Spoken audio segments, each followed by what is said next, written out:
Hello friends, નમસ્તે and welcome back to my channel. સ્વાગત છે તમારું એક નવા વિડીયોમાં. આજનો જે ન્યૂ વ્લોગ છે એ સ્ટાર્ટ કરીએ. સવારનો સમય છે. આવી ગઈ છું રસોડામાં. અહીંયા દૂધ ગરમ છે, જે વધ્યું છે એને ફ્રીજમાં મૂકવાનું છે. અને આ લસણ છે, કાલે રાત્રે બેઠા ફોલી નાખ્યું છે, કેમ કે આજ બનાવવાની છે ગાજરની ચીરું. તો રાત્રે બેઠા ગાજર પણ જો આવી રીતના લાંબા કટ કરીને મૂકી દીધા છે. અહીંયા મરચાં ધોઈને મૂક્યા છે, મમરા બનાવવાના છે. તો બધું તૈયારી કરી રાખી છે. તેલ પણ પૂરું થઈ ગયું છે એટલે એ પણ બેણીમાં કાઢવાનું છે. તો બસ આજની સવાર કંઈક આવી રીતના જો આપણી સ્ટાર્ટ થઈ છે. તો સૌથી પહેલાં તો ગાજર છે ને એની અંદર જો હળદર અને મીઠું દઈ સારી રીતે મિક્સ કરી અને બહાર તડકામાં મૂકી દઈશ. અને સાંજે પછી લઈ લઈશ એટલે સરસ મજાની ચીરું છે ને તડકે થોડી વાર મૂકી દઈશ, સરસ થઈ જાય છે. અને સવારનો જે કુમળો તડકો હજી છે, તમે જોઈ શકો છો નીચે આંગણામાં હજી પૂરો આવ્યો નથી એટલે અહીંયા કને મૂકી દઈશ.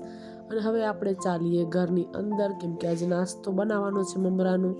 તો એ બનાવી લઈશ, પણ તેલ પૂરું થઈ ગયું છે એટલે સૌથી પહેલાં તો બૈણીમાં તેલ કાઢી લઈશ. એટલે બસ પછી જે બધા આગળના કામ છે એ સ્ટાર્ટ થાય. તો તેલ પણ થોડુંક જ છે, બીજો ડબ્બો છે મેં મંગાવી લીધો છે. બસ આ થોડું તેલ હતું ને, તો ભાઈ ચાલો પેલું આ જ યુઝ કરી લઉં. અને આટલું તેલ હતું ને બીજું એને બહુ ઓર્ડર કરી દીધો છે. ગ્રોસરીની બધી જ વસ્તુ જે મહિનાની જોતી હોય ને મંગાવી લીધી છે. તો બસ મમરા કરી લઈશ, પછી બધા આગળના કામ છે એ સ્ટાર્ટ થાય. ભાઈ ચાલો પહેલાં સવારમાં છે ને રસોડાનું જે કામ છે ને એ જ કમ્પ્લીટ કરી લઉં. પછી વધારાના એક્સ્ટ્રા વાસણ બધું સાથે જ ઘસાઈ જાય. એટલે જો આવે થોડી ડબ્બાને મૂકી દીધો છે એટલે બધું જ તેલ છે ને આની અંદર આવી જાય. હવે આપણે મમરા બનાવવાના છે એટલે લીલા મરચાં મેં ધોઈને મૂક્યા છે આવી રીતે ડીશમાં. એટલે એને ઝીણા આવી રીતના જો કટ કરી લઈશ. અને મરચાંનો વઘાર કરીને જે મમરા બનાવી છે ને એનો સ્વાદ બહુ જ સરસ લાગે છે. તમે લોકો ક્યારે જો ટ્રાય ન કરી હોય ને તો લીલા મરચાંના વઘારથી તમે મમરા બનાવજો, બહુ જ સ્વાદિષ્ટ બનશે. તો હું એની અંદરથી જે બીજ છે ને એ કાઢી નાખું છું, હું નથી નાખતી. તમે લોકો નાખવા હોય તમે નાખી શકો છો, પણ હું બધા જ બીજ કાઢી લઉં છું. પછી જે બધા મરચાં છે એને કટ કરી લઈશ. તો આવી રીતના હું કંઈક છે મમરા એનો વઘાર કરું છું. બધા જ જોઈએ કને મરચાં છે એને મેં કટ કરી લીધા છે, આવી રીતના બીજ કાઢી નાખ્યા છે. અને હવે સિંગ દાણા ને એ પણ બધું તળવાનું છે. તો મમરાનો વઘાર કરીશ ને એના પહેલાં છે ને દાણા એ તળી લઈશ. તો જો અહીંયા કને તેલ ગરમ થવા માટે મૂક્યું છે, ત્યાં સુધી અહીંયા વઘાર માટે જે બોટલમાં પણ તેલ પૂરું થઈ ગયું હતું ને એમાં પણ હું કાઢી લઈશ. એટલે જો સમયનો પણ બચાવ થાય. કિચનમાં આવી રીતના મલ્ટીટાસ્કિંગ હું કામ કરતી હું છું. એટલે તેલ ગરમ થાય છે ત્યાં સુધી આ બૈણી છે એ પણ બોટલ ભરાઈ ગઈ એટલે એને પણ સારી રીતે લૂછી કરી અને પછી સાઈડમાં મૂકી દઈશ. અને તપેલીમાં ચા અને બનાવતા જે બધું દૂધ વધ્યું છે એને પણ હું કાઢી લઉં છું. તો નાની તપેલીમાં કાઢીને પછી ફ્રીજની અંદર મૂકી દઈશ, કેમ કે આટલી બધી તપેલી મોટી છે એટલે ટ્રાન્સફર કરીને પછી મૂકી દઈશ ફ્રીજમાં. એટલે બસ નાના મોટા જે કિચનના કામ છે એ પણ સાથે મલ્ટીટાસ્કિંગ કરીએ તો થઈ જાય છે. તો બસ આ બાજુ તેલ ગરમ થઈ ગયું છે અને સૌથી પહેલાં જે સિંગ દાણા છે એ હું તળી લઈશ. અને મમરામાં જે મને વસ્તુ નાખવાની હોય, ક્યારેક હું ઝીણા ભૂંગળા નાખું છું, ક્યારેક પૌવા નાખું છું, તો એ સૌથી પહેલાં છે ને તળી લઉં છું. એટલે મમરામાં મને વધારે પસંદ છે દાણા વધારે નાખવાના. તો જો આવી રીતના બધા દાણા છે એને પણ તળી લેશું. અને હજી પણ મને એકદમ બરોબર નથી થયું, એટલે મારો અવાજ તમને લોકોને બહુ જ ભારે લાગતો હશે, કેમ કે શરદી ઉધરસ હજી પણ મને છે.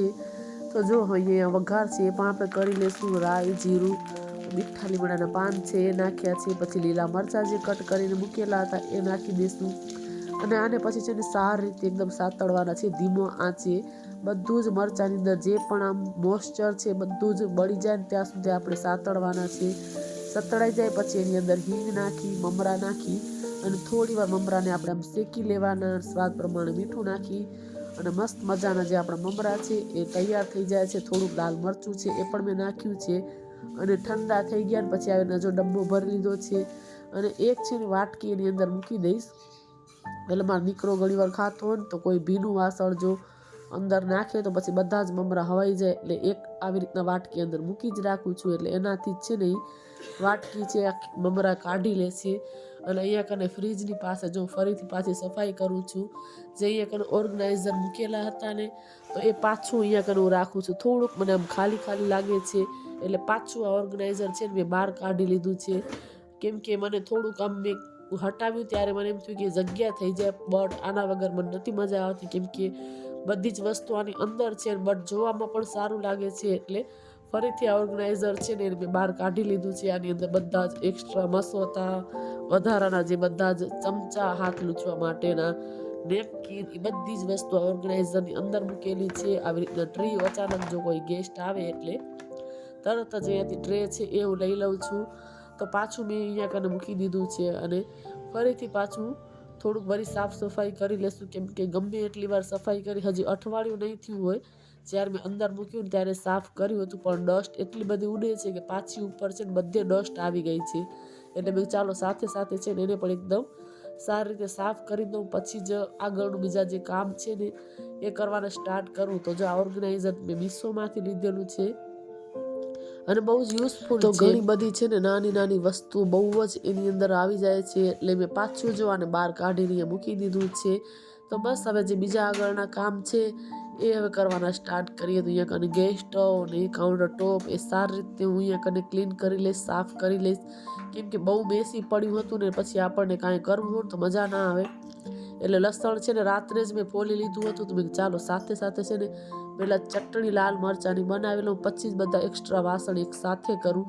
એટલે પછી મને રાત્રે છે ને ગાજરની ચીરમાં ખાલી ચટણી મિક્સ કરવી જ રહે. એટલે જો અહીંયા કંઈ લસણની ચટણી અત્યારે જ બનાવીને મૂકી દઈશ. તો અહીંયા લસણ તો રાત્રે ફોલીને મૂક્યું હતું એ લઈ લીધું છે. થોડુંક મીઠું છે એ નાખીશ.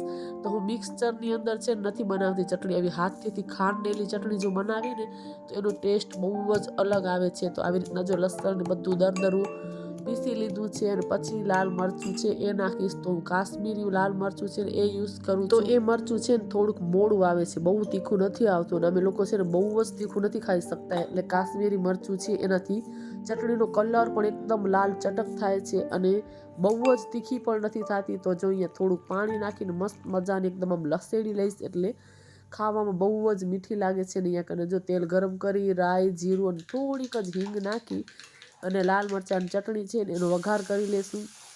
અને બસ વઘાર કરતાની સાથે પહેલાં હું તરત જ છે ને ગેસ છે એ એકદમ ધીમો રાખું છું ને પછી તરત જ બંધ કરી નાખું છું. અને થોડુંક ચટણીની અંદર જેમાં પાણી મિક્સ કરીને એ પણ અંદર નાખી દઈશ, એટલે ચટણી ખાવામાં બહુ જ ટેસ્ટી અને સ્વાદિષ્ટ થાય છે. તો સારી રીતે મિક્સ કરી લઈશ અને પછી ઉપરથી છે ને અડધો લીંબુનો રસ છે એ નાખવાનું. તો બહુ જ સ્વાદિષ્ટ ચટણી થાય છે ને એટલી ખાવા મસ્ત લાગે છે. તો જોઈએ લાલ મરચાંની ચટણી છે ને એ પણ થઈ ગઈ છે, એટલે બસ હવે ગેસ બંધ કરી દઈશું, એટલે આપણી ચટણી થઈ ગઈ છે રેડી ખાવામાં. આજે તો છે ને સવાર સવારમાં બહુ બધું નાસ્તાનું કામ છે ને કમ્પ્લીટ કરી દીધું છે. મમરા વઘારી લીધા છે, ચટણી બનાવી દીધી છે, ગાજરની ચીરું મિક્સ કરીને બહાર તડકે મૂકી દીધી છે.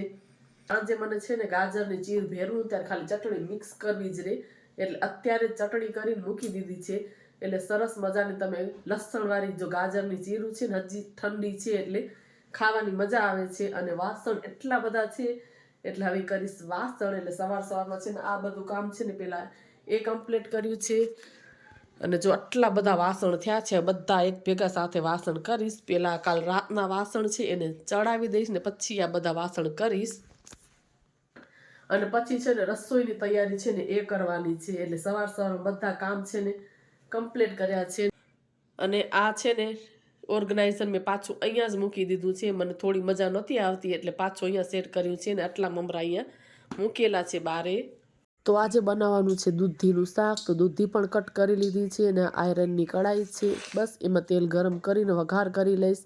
તો વધારે પડતી હું આની અંદર જ યુઝ કરું છું વઘાર કરવાનું. તો હેલ્થ માટે બહુ જ સારું છે. એકદમ શાક ચડી જાય ને પછી 5 મિનિટની અંદર રહેવા દઉં છું, પછી તુરંત જ બીજા વાસણમાં કાઢી લઉં છું, નહીં તો છે ને બધું સાઈડમાં બ્લેક બ્લેક થઈ જાય છે. એટલે તો આમાં હું વઘાર કરું ને તો શાક બહુ જ સ્વાદિષ્ટ બને છે અને તેલ પણ ઓછું જોઈએ છે લોખંડની કઢાઈમાં. અને પછી જો સાંજે થોડું કામ હતું એટલે ભુજ ગઈ છું. હમણાં મારા ભુજના અને ગામના આવી રીતના બધા અલગ અલગ ધક્કા ચાલુ હોય છે. થોડું ઘણું બધું બહારનું કામ હોય એ પણ કમ્પ્લીટ કરવા જવાનું હોય છે. અને બસ બહુ કામ નહોતું, અડધી કલાકનું કામ હતું, પછી આવી ગઈ છું રિટર્ન. અને બસ થોડુંક અહીંયા કને રસોડાની જે બધી વસ્તુ લેવાની હતી ગ્રોસરીની, તો એ બેસીને હું લિસ્ટ કરતી હતી કે શું શું લેવાનું છે શું નથી લેવાનું. કેમ કે આપણે જો એક લિસ્ટ કરીને રાખીએ ને તો કાંઈ વસ્તુ ભૂલાઈ ન જાય, નહીં તો પછી મગજમાંથી નીકળી જાય છે. એના કરતાં આખો લિસ્ટ કરી લઉં છું કે ઘરની અંદર શું શું વસ્તુ પૂરી થઈ ગઈ છે, કેટલી છે. અમુક વસ્તુ એવી કે થોડીક છે તો એ કેટલી મંગાવી, એટલે બધું અહીંયા કને બેસીનું લિસ્ટ કરી લઉં છું કે આ વસ્તુની જરૂર છે, થોડી વધી છે તો આ કેટલી મંગાવી, એટલે એક સાથે જ અમુક વસ્તુ લઈ લઉં છું. એટલે એ બેસીને એક હું લિસ્ટ કરતી હતી, એટલે આપણને ખ્યાલ આવે કે કઈ વસ્તુ ઘરમાં છે, કઈ નથી, અને છે તો કેટલી છે. એટલે બેસીને બધું અહીંયા મેં ચાલો લખી લઉં.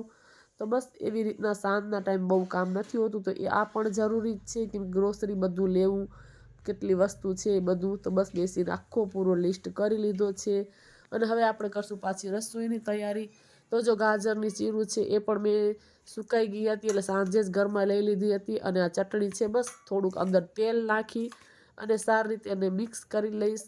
અને પછી એ સાઈડમાં ખીચડી છે એ પણ ચડાવી દીધી છે, લોટ પણ બંધાઈ ગયો છે, બસ ખાલી રોટલી કરવાની બાકી છે. તો આ હતો આજનો આપણો નાનકડો વિડીયો સારો લાગ્યો તો જરૂરથી ચેનલને લાઇક, શેર અને સબસ્ક્રાઈબ કરજો.